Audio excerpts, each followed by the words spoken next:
Hello, this is Russell Moore, and you're listening to The Russell Moore Show, brought to you by Christianity Today. Every week, we explore here conversations and questions from a Christian perspective to help you sort out how to live as a follower of Jesus in confusing times. And this week, we have a conversation to seek to do just that.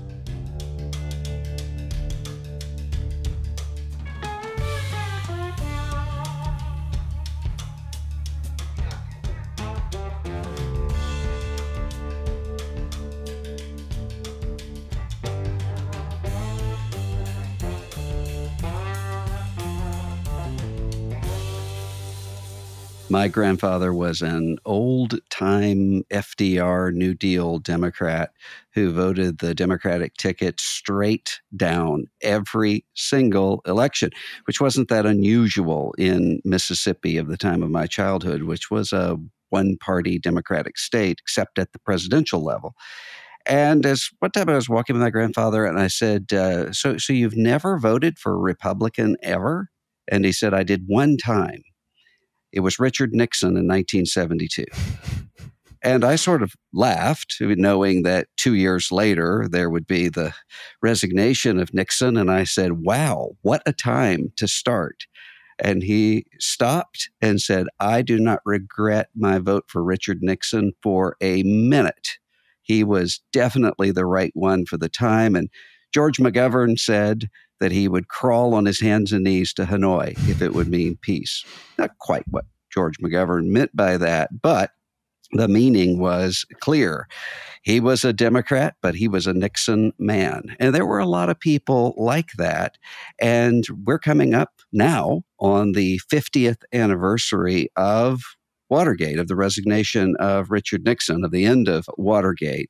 And it's a good time to think about, what have we learned since then? What are the lessons that we can discern from something that happened a long time ago but is still rippling out? And that's why I wanted to talk to Daniel Silliman, who is news editor here at Christianity Today. He earned his doctorate in American Studies from Heidelberg University in Germany and has taught history and humanities at Heidelberg, Notre Dame, Valparaiso, and Milligan University. And he has a fascinating book. I picked it up and could not stop reading it, called One Lost Soul, Richard Nixon's Search for Salvation. Daniel, thanks for being with us today. Yeah, I'm so happy to be having this conversation. And yeah, that's fascinating about your grandfather. And as you said, not that uncommon of a story. There's many people and pretty much anybody who is alive during the Nixon presidency that I've ever met can tell you some story about how absolutely important it was to some aspect of their life. Well, this is a religious study of Richard Nixon, which is not what most people would expect. It's kind of like a psychedelic story of Gerald Ford or something like that. We don't think of Richard Nixon as having much of a religious life. And that was one of the reasons why this book covered ground that no one else has covered in this way. So I'm wondering, was Richard Nixon a Christian? Oh, I mean, that is tough. I think he absolutely would have answered that question positively. He identified as a Christian. He said he believed in God. He read scripture actually quite a bit more than people would have assumed even at the time.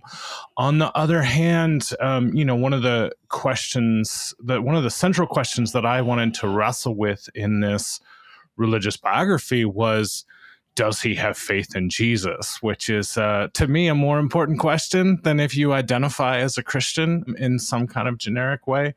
And really what I found is that there's this deep, abiding struggle in his life around the question of grace. And can he really believe that God loves him? And can he believe that the love of God is given by grace and not something that you earn? This is obviously a deeply familiar theological thing to anybody who's been in an evangelical church, I would hope.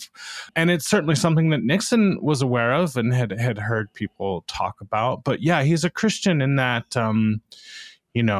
that's how I would mark myself down on a questionnaire. But there's this deeper question that I really found him struggling with, which is, does Jesus love me? Did God so love Richard Nixon that he gave his only son? I don't know about that. He would have said he mostly felt like he had to earn that. Well, I want to explore that in detail a little bit later on. But before we do, you talk about in the book how Nixon would define his theological views as a student, sort of listed out, and then later, near the end of his life, looked back and said, "Yeah, I'd still agree with that." What were those views like?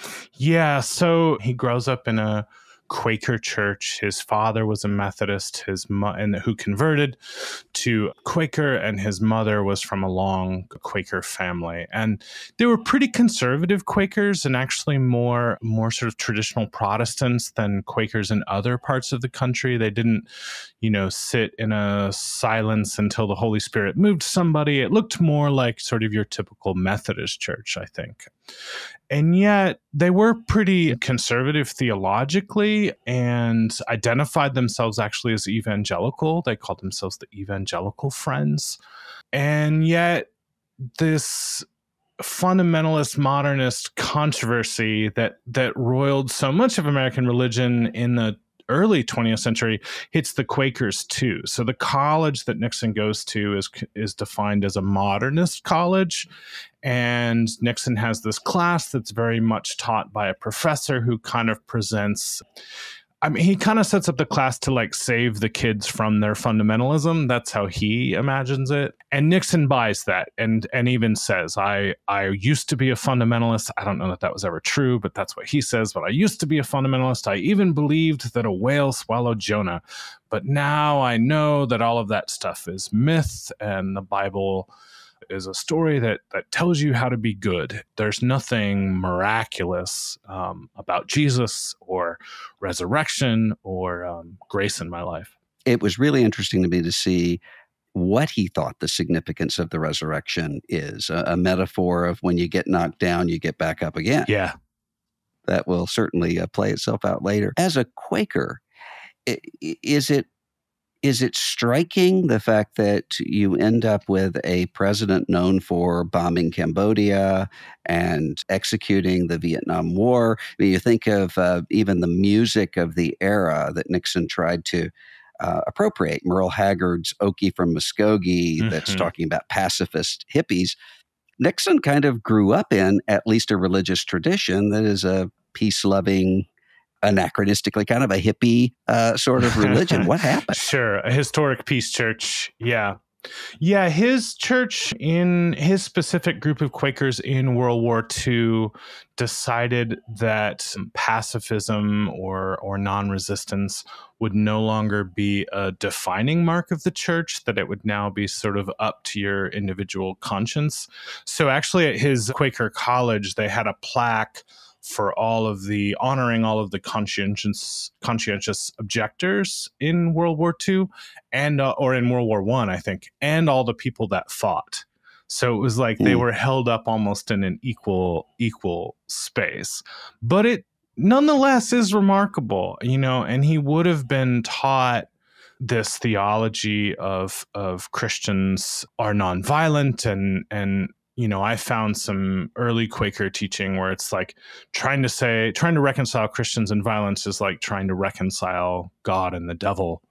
But Nixon really thought he did. He really promoted himself as a man of peace. In the middle of the Vietnam War, I find him, if you look for it, saying like, oh no, I'm fulfilling the dream of my Quaker ancestors by bombing the North Vietnamese and bombing Cambodia and fighting this war in this extra aggressive way. I found it really interesting, the section in which you were talking about people sort of prodding Nixon to use religion and to use religious language. Yeah. And an assorted group, Ike and Billy Graham and others, trying to encourage him early on in his first presidential campaign. Use some born-again language and try to get the religious people with you. But you argue in the book that didn't work very well. Yeah, he kind of resists. So this really happens sort of towards the end of his vice presidency when he's under Eisenhower and he's like definitely looking ahead to running for president. He becomes pretty close to Billy Graham. I think they legitimately become friends, and Eisenhower starts pushing him like you gotta tout your religion a little bit. And Graham actually starts coaching him. So I found in the Billy Graham archives some letters between them where Graham is actually drafting speeches. Like, here's what you could say. And when Eisenhower's running for re-election, Graham sets up several meetings where Nixon can come and speak to a group of Southern Baptists or a group of Southern Presbyterians or a group of Methodists, and all around the sort of Asheville area where Graham lives, and there are a lot of retreats.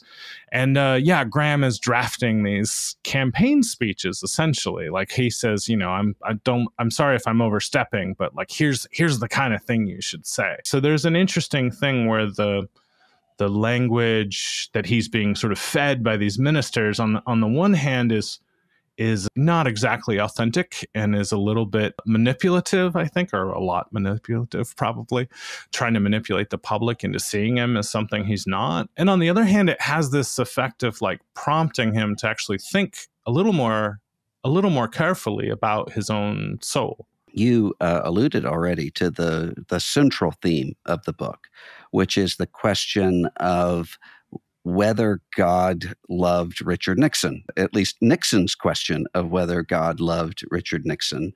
How did Nixon's conflicted view of the love of God, where do you think that started? And how do you see that showing up in his life and career? Yeah.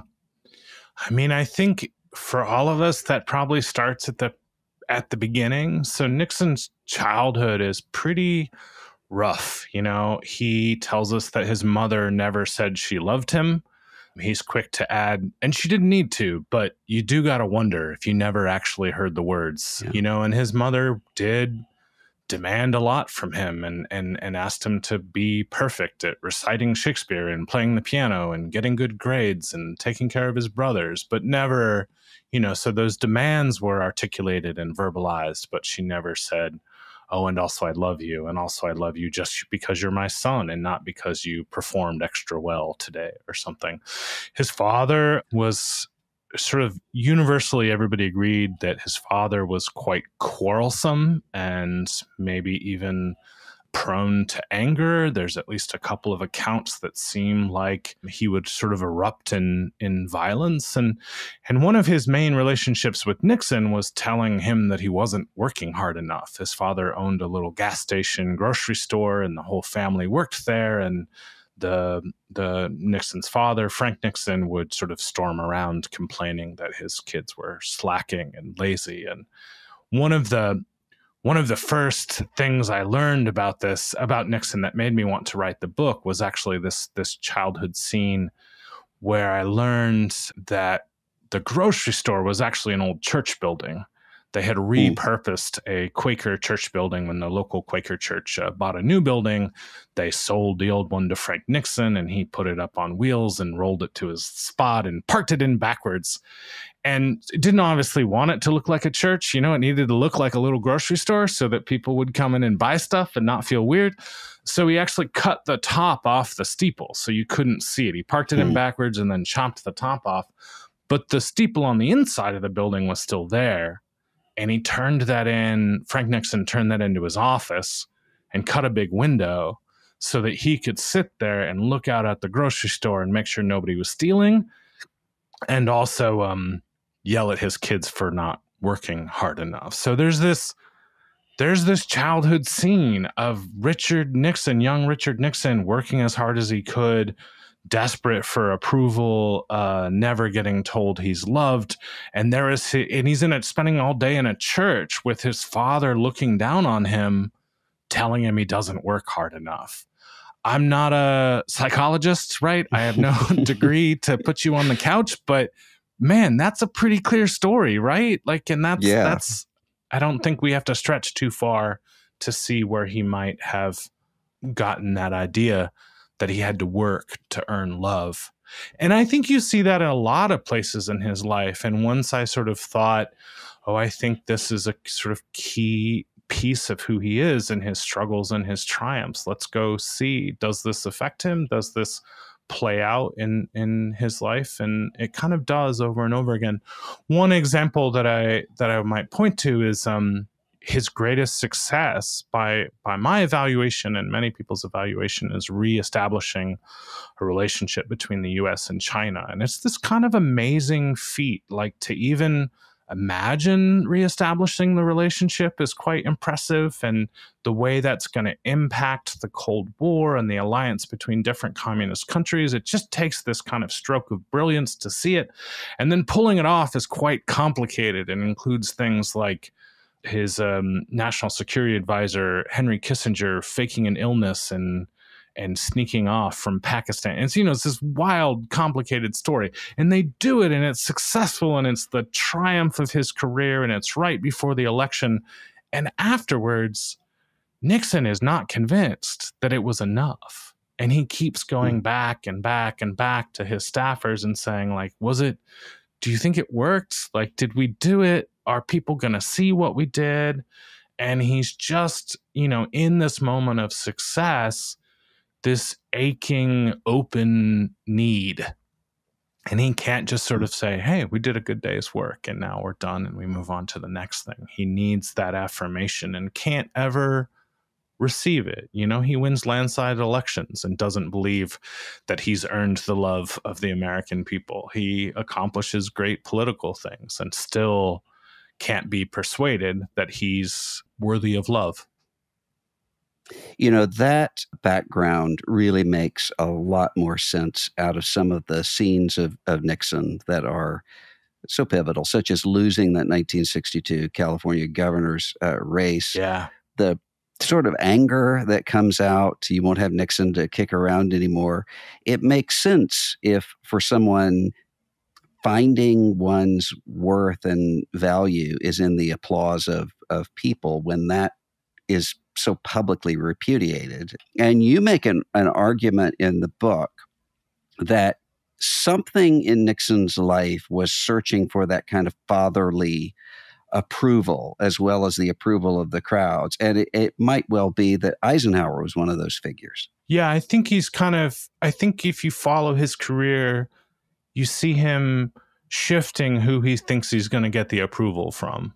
So I think as a young man, he thinks he's going to get it from his parents, right? And they don't quite give it to him in a satisfactory way.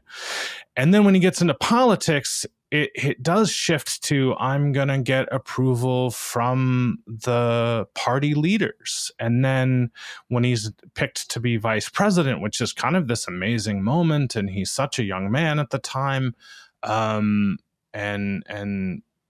comes from this poor California home, like to be nominated and vice president. It's just this amazing moment. And he's like, oh, this general who won World War II wants me and thinks I'm the guy. And then he thinks Eisenhower is going to give him the approval that he's looking for, and he will finally feel loved. I mean, that's not quite how he puts it, but I think it's pretty clear that that's what's happening.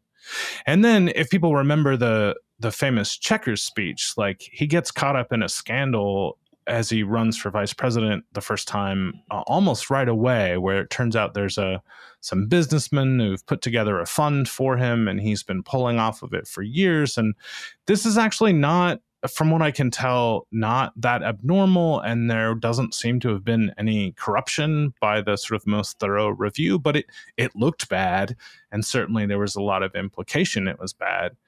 And so in that moment of public embarrassment, in that moment of accusation, like someone saying, you're not good enough, where do you turn? Well, he turned to Eisenhower, and Eisenhower wouldn't give it to him. Eisenhower said, well, I don't know, I guess maybe you should give a speech.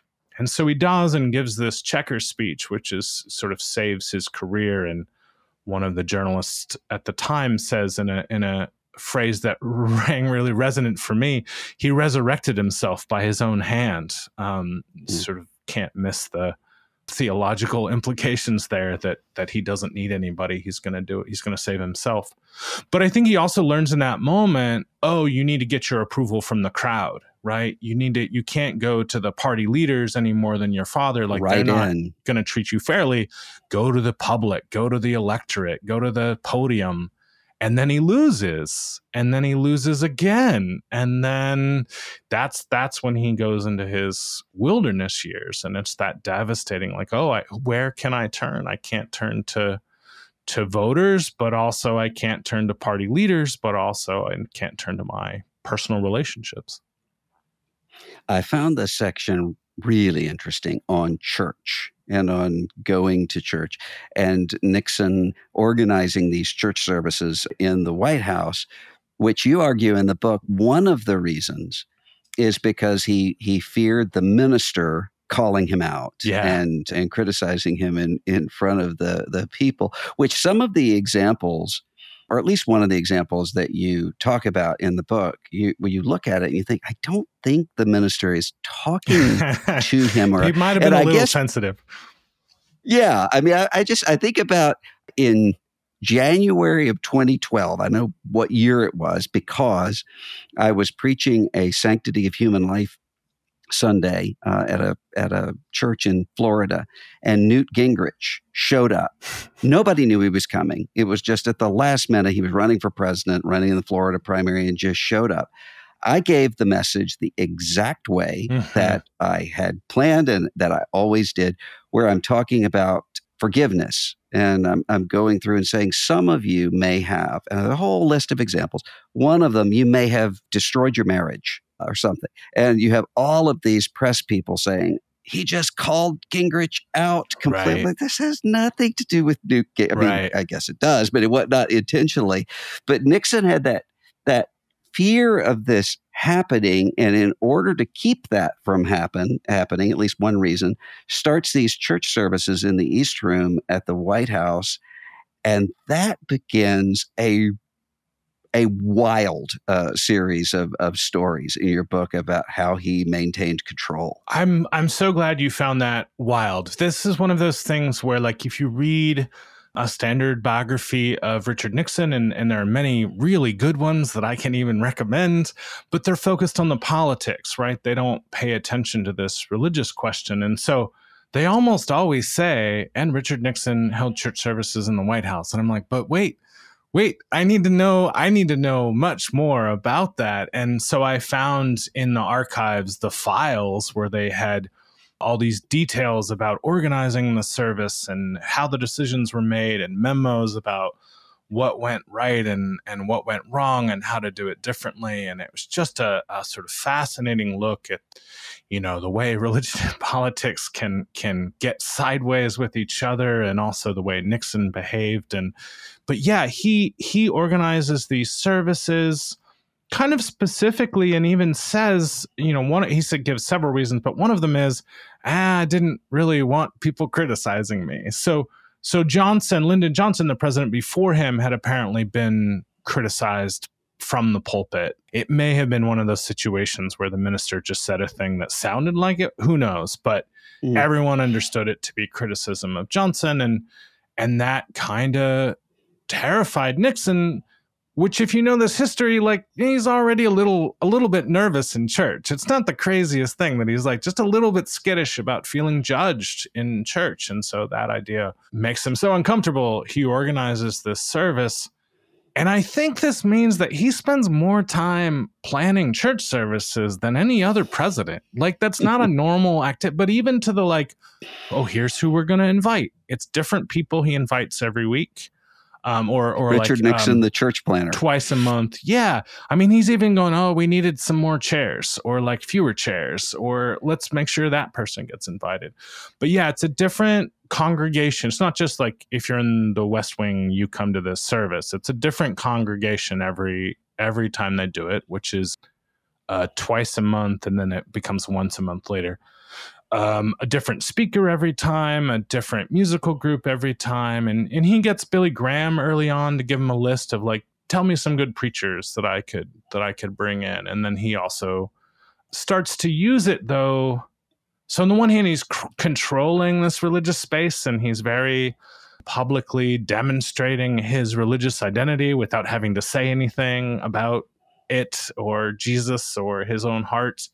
And then pretty quickly, it becomes useful for political purposes, right? We have this issue going to Congress. Well, let's invite some of the congressmen who might be persuadable, and then other people start lobbying to get into the church service, which, as someone who's been to church my whole life, is just like a mind-blowing thing that people were like, hey, can I please like get in? Can I get a seat?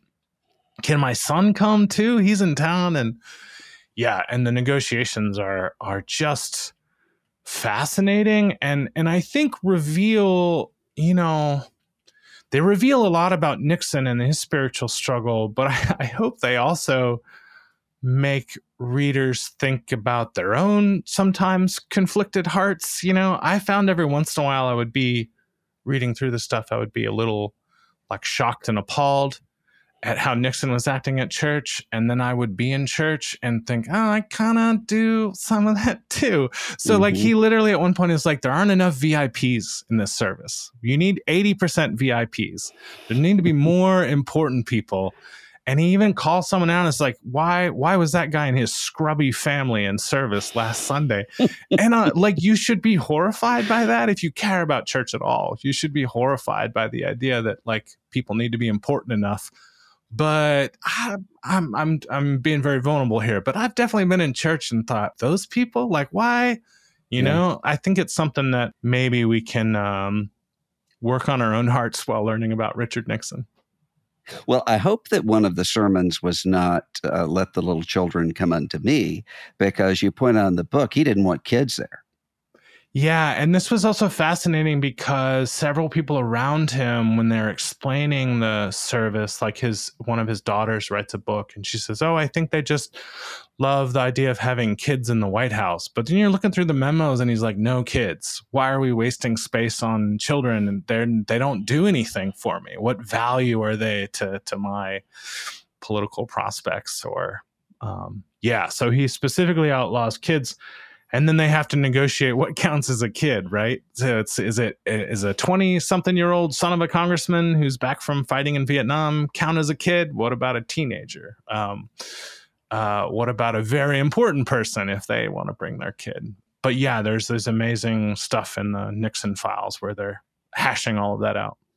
One of the interesting things that I've found in the Trump era is that I will talk to religious leaders who are part of the inner circle of Trump's religious sort of base, who will speak one way about him publicly, very complimentary, and will speak a completely different way about him privately. And this transactional relationship shows up that way. With Nixon, when you're thinking about particularly Billy Graham, did Billy Graham recognize these sorts of spiritual struggles, do you think, in the life of Nixon? Or was Nixon so good at working Dr. Graham that he didn't appear that way to him? It's complicated. My impression is that a couple of things were going on. One is that Nixon was pretty good at working people and did, seek to win over people that he needed. And, but I also think there was a legitimate friendship there. I think they talked a lot. I think they enjoyed being in each other's presence. That's how they talk about it. But Nixon is not unaware of the political uses of Billy Graham. I mean, in one of the startling moments in Billy Graham's diary that he kept about his relationship is when Nixon offers him the vice presidency. And he's like, oh, I think that was real. Like, it wasn't, he said it like I really could have been vice president. And Graham was like, no, I actually need to do my job. I'm not actually angling for a political career. I'm a minister. I'm an evangelist. And there are what a different 20th century with Billy Graham is. Yeah, I think there's also a bit of a tendency on Graham's side of the relationship to kind of get distracted. You know, there are times where he seems like it's clear that he calls up to say, I'm praying for you, and how's it going with your soul? And then they start talking about the news of the day, or they start talking about, you know, political angles, and George Wallace is running. Well, how do evangelicals feel about you versus George Wallace in the South? You know, they're talking about people like your grandfather and how he might vote.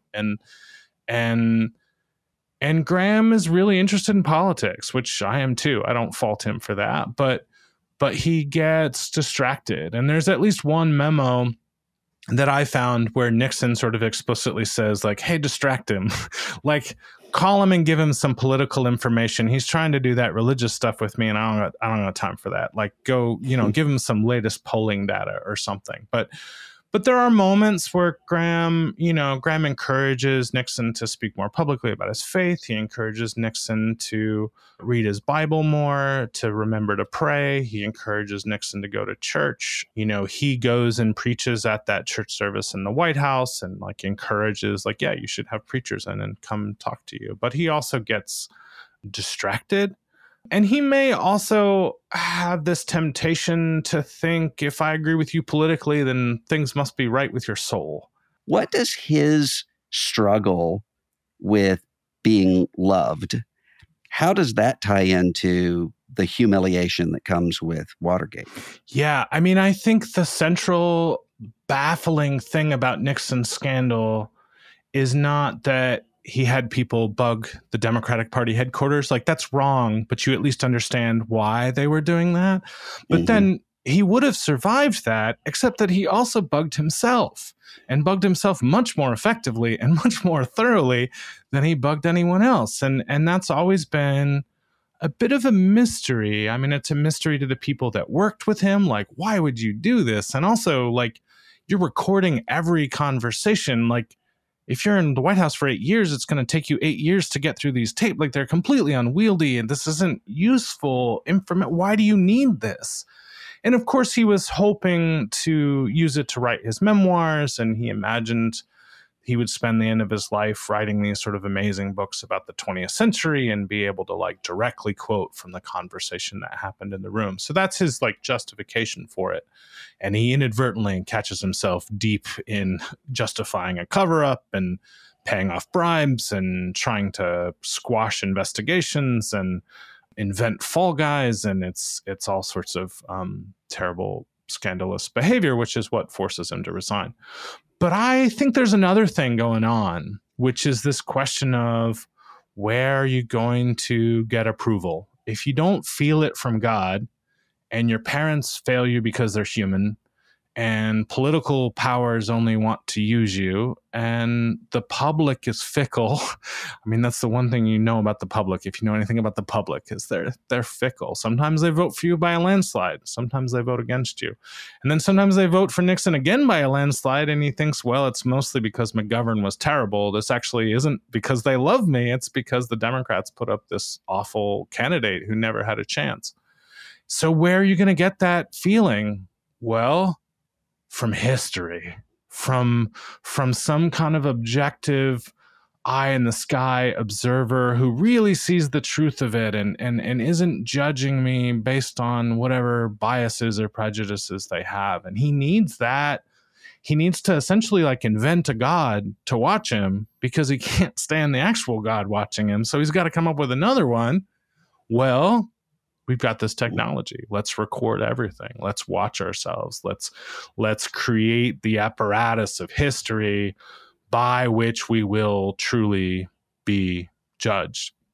Kissinger several times tries to reassure Nixon when he's in the doldrums or feeling blue about himself. He'll say, history will be kinder to you, Mr. President, than the current journalist. And Nixon would always say, well, it depends on who writes the history, which is, that's true. It does depend on who writes the history. But putting those tapes in and recording himself was a way of trying to control that and trying to construct the history that would observe him and would judge him. And of course it did. That's how his presidency came down. That's why he was so embarrassed. And, sometimes sometimes casual observers will think like, well, he was forced out of the White House because he was the worst president. And no, there's some real monsters that have walked through 1600 Pennsylvania Avenue. And I mentioned that in the beginning of the book. Like, there are these other people that he knows about that are horrible, horrible presidents, and none of them were forced to leave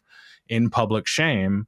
And he was. And what was the thing that happened? Well, he invented these tapes, and that's because he had this need that was ultimately to be loved by God. Well, and you mentioned in the book that one of the implications of these tapes coming out is that the very thing that he feared, this sort of public and elite kind of reaction to him as tricky dick, loser, cheater, all of that all of that actually seems to be vindicated. Yeah, Kissinger calls it a fate of biblical proportions. Like, he wants to be seen as strong and he's presented as weak. He wants to be seen as noble and he's seen as kind of dirty and sleazy and cheap. And he's a very private person and wants to, protect his innermost, self from public ridicule, and he is totally exposed. It's bad and pretty devastating for him.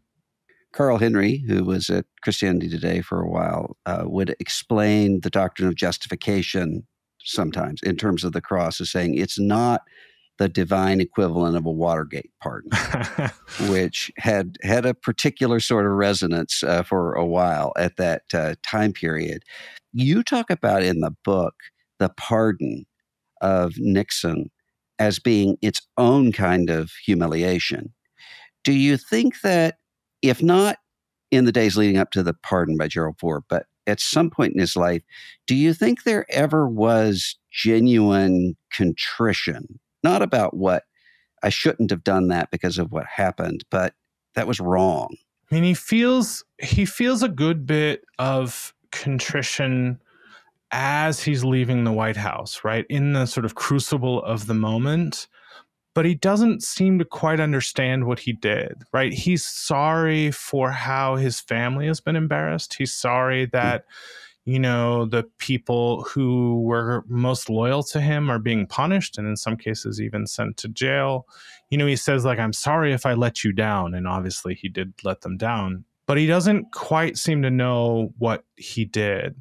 But no, later in life, that upon further reflection, he's not more contrite, but kind of less. He's a little bit defiant. And, I read about with the pardon, how he actually tries to give it back. He tries to return the pardon about a week after he gets it and say, like, this involves an admission of criminal acts. And I agree that you shouldn't prosecute me, but I actually didn't want to accept that guilt and that responsibility.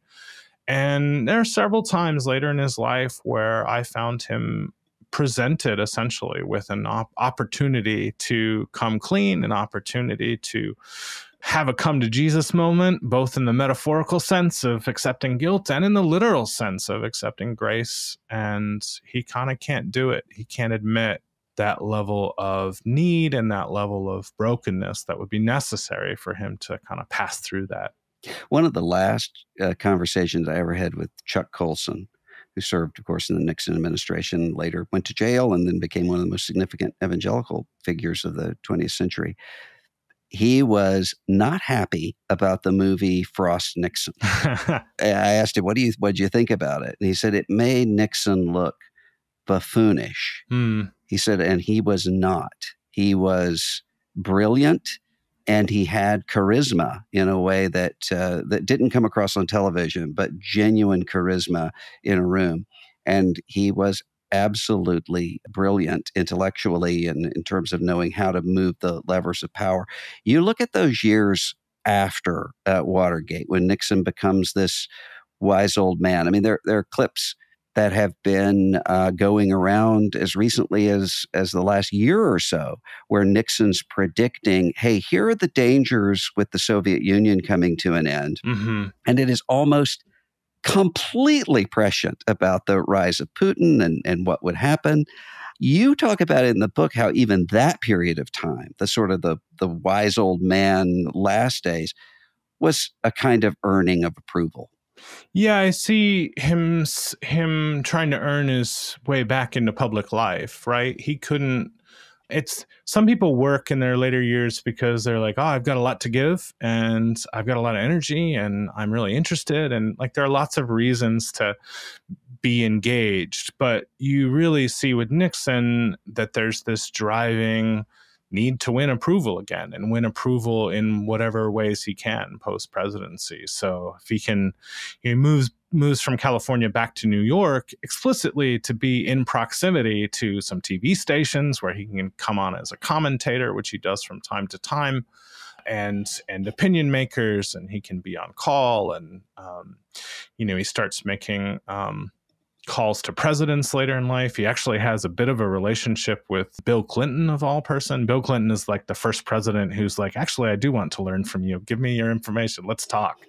And yeah, he is very smart. He's reading a lot. He's especially really interested in global politics and foreign policy and those types of things. But there is this driving attempt to like earn some forgiveness from the elite and from those opinion makers. And yeah, that last chapter that I write about that was maybe the saddest for me to write. I mean, there's a lot of sad things in the book, and the crisis of Watergate and the Nixon's devastation losing in 1960 and 1962. But in that last chapter, I just kept kind of wishing he would get it, and there are 3 different religious figures that show up in his life and sort of offer. There's a Methodist son, a Catholic priest, and a rabbi. And like, what is this, a Baptist preacher's joke? Like, what's happening here? And yet he keeps striving. And in a way, it's all he knows is that kind of striving. It was a really poignant scene near the end of the book of Nixon in New Jersey having kids come by for Halloween, including someone in a Nixon mask. Yeah. It was incredibly, on the one hand, humanizing and sad. Yeah, man. So Nixon at the very, very end, he lives in New Jersey. He sort of is in New York for a while, and then he moves to New Jersey, and he's pretty much completely isolated from his neighbors and any kind of normal life. He's not going to church. He's not, pumping his own gas at the gas station, except for Halloween, for whatever reason. He opens his house on Halloween, and all of the neighbors and people from whatever miles around bring their kids to the former president's house to trick or treat. And he's handing out candy to little pirates and baseball players and ballerinas. And it's this kind of weird moment. And people are coming for a mix of, well, it's a house in the neighborhood, and have you heard it's former President Nixon giving away candy, and let's get a picture of our Johnny with him. And in the midst of all that, he does this for multiple years. And then in the midst of all this, there's this one moment that I found reported in some local newspapers at the time, where one of the dads from the neighborhood, somebody around, decides to put on this Nixon mask, these weird rubber masks that, were floating around quite a bit in the time and are still actually around and present in pop culture and are always kind of not quite sure what they're supposed to. They're sort of weirdly ambiguous and about what the meaning. They're not scary, but they're not funny, and I don't know. And so someone approaches President Nixon in a President Nixon mask, and he has to decide how to respond. Like, what do you do? And he stretches out his hand and says, well, Mr. President, it's nice to meet you. That's kind of an amazing moment. And I think that was kind of the closest I found to a place where maybe he felt okay about himself. It contrasts with me. There's a scene where he's president, where he approaches a group of people and they're kind of not expecting him to show up. And he's there, and they all sort of, oh, it's Richard Nixon here. And he says, his opening line is, I probably know you all think I'm an SOB, and I just want you to know that's exactly how I feel. Like his assumption in that moment is his own sort of self-hatred and his own feeling that he's not worthy of love, and his own sort of self-disgust is like projected on them. And that's at the forefront. So to contrast that with at least this one moment where he was able to imagine it would be nice to meet himself was nice for me. Last question. If Richard Nixon had believed in the love of God for him all along? Would we have ever heard of him? Oh, that's a really good question. I don't know. I mean, there are obviously many ambitious people who also really do. Like, I don't want to just contrast ambition and grace, right? You can really truly feel loved and have a good relationship with Jesus and want to do great things. But man, a lot of his being driven was needing to find some kind of grace. And, I imagine he still would have wanted to go into politics and he still would have gotten involved, but I think he would have been someone who took defeat better. Part of life, especially in politics, but for all of us, is losing sometimes. You get beaten, you get knocked down, you don't become homecoming king at the prom or whatever. And part of what you have to learn is to be okay with that and not be humiliated by it, but just kind of, yeah, that's how it goes. And sometimes you win and sometimes you lose, and people have different opinions, and sometimes people aren't your favorite people, and it's okay. And I think he could have been more okay with himself, and that would have led to less destructive behavior. And, maybe Nixon wouldn't have gone to China, but he also wouldn't have bugged himself and had people break into the Watergate and had an enemies list. And there's a certain kind of pettiness that he could have been free from in his life. And I kind of wish that for all of us. The book is One Lost Soul, Richard Nixon's Search for Salvation. I loved this book. I think you will too. You should check it out. Daniel Silliman, thanks for being with us today. Thanks so much.